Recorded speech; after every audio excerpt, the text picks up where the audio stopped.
नमस्कार मोर YouTube channel फूल पाखुड़ को आपण मानक स्वागत। आज मु एक कविता पाठ करिया जाउछि। कवितार शीर्षक दुख। देखी हुए ना कि छुई भी हुए ना, मन तल जेते अकुहा सूचना, हृदय बन पड़ी हुए पाउंस हुई सुख, बोध हुए सेटा दुख।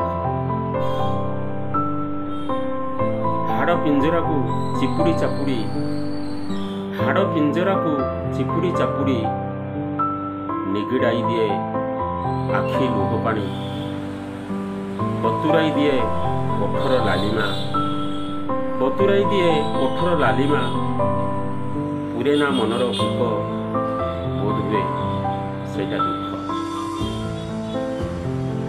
नीरवता लागे निजर निजर, नीरवता लागे निजर निजर, निद हजि जाए स्वप्नीर अखिर, अमृत पालटे नील विष बा, अमृत पालटे नील विष बा, जीवनटा लागे धिक, बोध हुए सेटा